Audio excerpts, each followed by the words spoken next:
On est parti. Bon, avant ça, je vais prendre pour la route une petite banane. Je vais prendre celle-là, tiens. Plein de moucherons, c'est horrible. Hop. Parfait. Ok. Oh. Bah tiens, bah regardez, rien qu'à la sortie, ce qu'on peut trouver. Elle était cachée.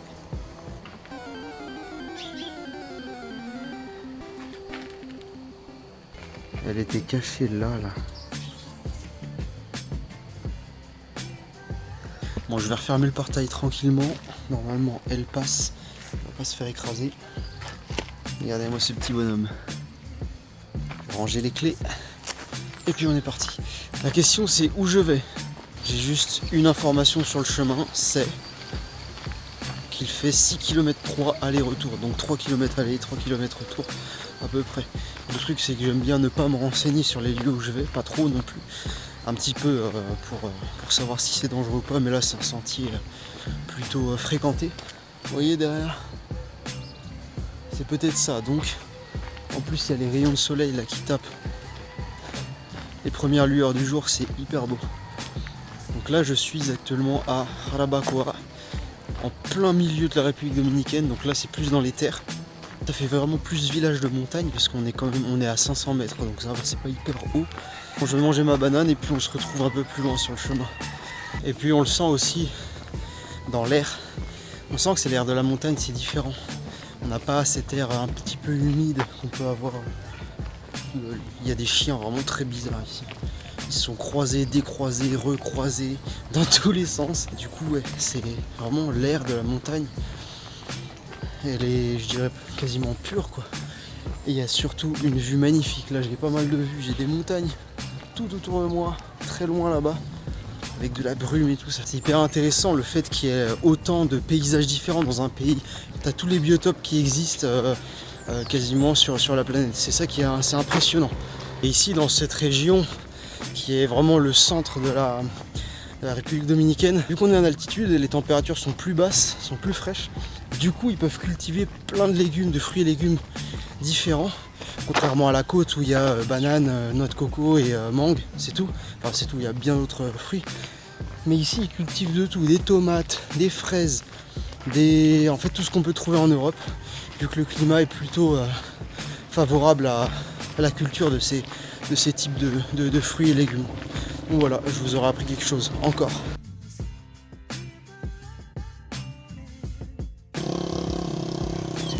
Bon, je suis en bas du chemin, je pense. Là, ça commence à grimper. Donc je sais pas du tout combien de temps j'ai de marche. Après, je sais que c'est 3 km. Ça dépend du dénivelé aussi. Donc on verra bien. Ça commence à grimper, le soleil commence à taper. Très agréable. Ça fait vraiment ambiance montagne, quoi. J'adore.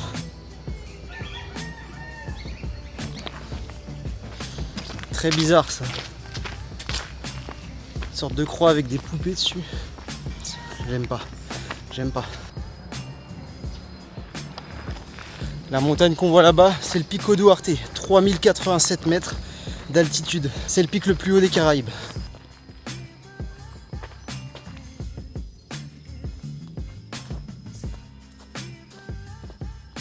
Seuls les vrais savent pourquoi je fais ça. Mettez-le en commentaire si vous savez pourquoi je marche comme ça. Oui, j'ai l'air d'un idiot, mais c'est très très utile. En voyant ça, on pourrait un peu se croire dans les montagnes françaises. C'est parce qu'il y a des conifères. Il y a des sapins. Je sais pas ce que c'est comme espèce, mais ça qui est intéressant à constater, c'est dans les pays chauds, même si tu vas en altitude, bah, tu rencontres des sapins. À hauteur de la mer, c'est des palmiers, des cocotiers, des bananiers, tout ça. Mais là, c'est des conifères. C'est marrant. J'adore constater ça. J'ai trouvé des trucs volants là dans Avatar. Et on n'est pas dans Avatar.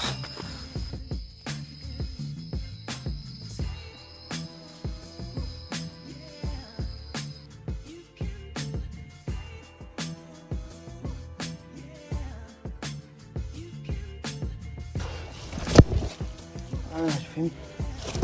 Putain. C'est absolument là-haut que je dois aller. Donc moi qui pensais que j'étais arrivé là ça redescend un petit peu et je pense que c'est là-haut que je dois aller. Donc là j'ai vraiment une superbe vue, hein. Regardez, la vallée, les montagnes au loin, c'est magnifique.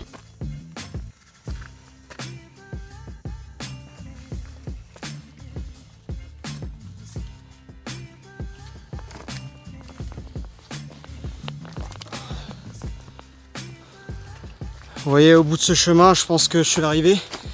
Parce que là, c'est moins raide, ça grimpe moins. Donc là, j'arrive. Ah, mais il y a une cabane. Ok.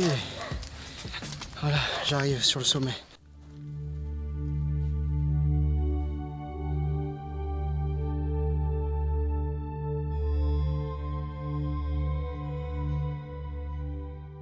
Ok, on fait une parenthèse apprentissage sur la nature. Donc, regardez ma casquette.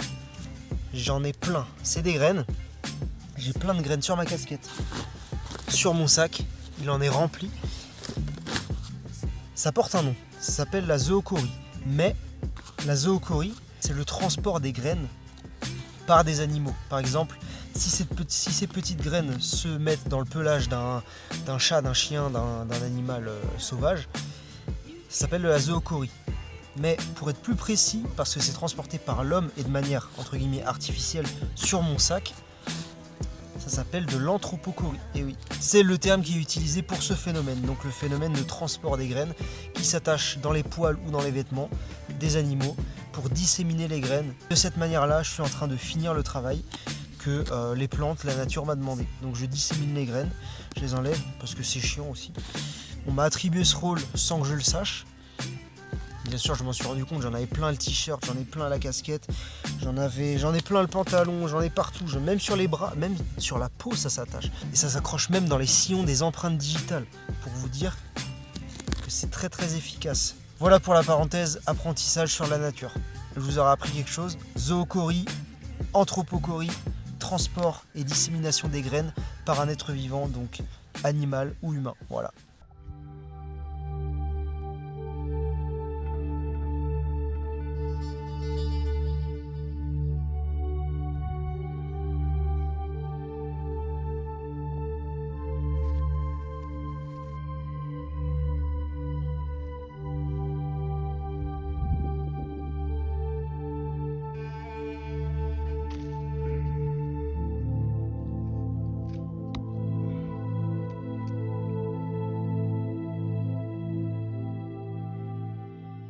Donc au sommet de cette montagne, il y a un petit vieux qui habite là, Joelito il s'appelle, et ça fait 26 ans qu'il est là. Il est chargé de communiquer avec les autres sommets de montagne où il y a des gens pareils, pour contrôler les feux, pour contrôler un petit peu ce qui se passe sur la région, parce qu'on a vraiment une superbe vue, hein. On a une vue quasiment à 360, j'ai du mal, et il m'a gentiment offert une partie de son repas, donc il voulait que je goûte, hein. C'était super bon, vraiment simple mais bon, c'était du riz avec du maïs, un petit peu d'épices, oignon, ail et du poisson. Je sais pas ce que c'était le poisson, je pense que c'était de la sardine. Vraiment super bon, un petit plat. Bon, j'avais déjà mangé, hein, mais c'était juste pour goûter une petite partie de son plat. Et vraiment super bon, super bon, super bon. Et vraiment l'endroit est vraiment incroyable. Il n'y a pas un seul bruit, il n'y a pas du tout de bruit. C'est vraiment c'est impressionnant avec la vue derrière. On a une vue sur quasiment toute la région. Je suis vraiment dans mon spot. Je me suis posé là entre deux arbres. Je pense que je vais partir d'ici quelques dizaines de minutes. Je suis sur le chemin retour. Donc là je vais essayer de faire la descente le plus efficacement possible.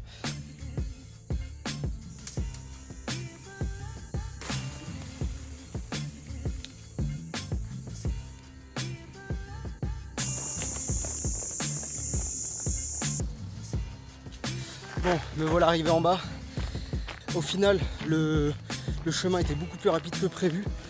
La grosse végétation dense avec le terrain qui glisse et quasi l'impraticabilité du terrain, c'était que un quart en fait du chemin, parce que le reste c'était du chemin déjà bien tracé avec un peu de végétation.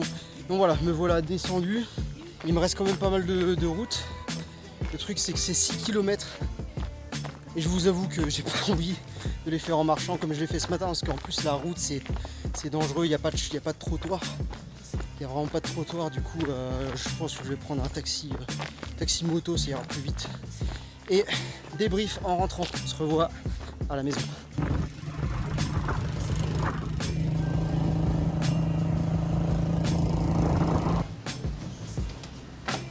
Me voilà rentré. Bon, j'ai eu de la chance, j'ai trouvé un gars qui m'a pris en moto sur le bord de la route.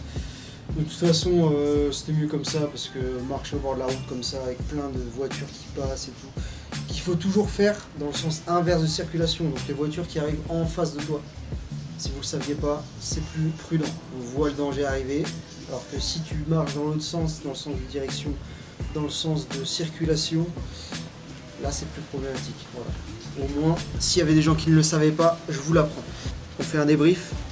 Ok, c'est le débrief. Bon, encore une fois, là c'est une preuve immense d'effort et de récompense. Littéralement, j'en ai chié. Je pense que c'est une des montées les plus difficiles que j'ai faites en termes de...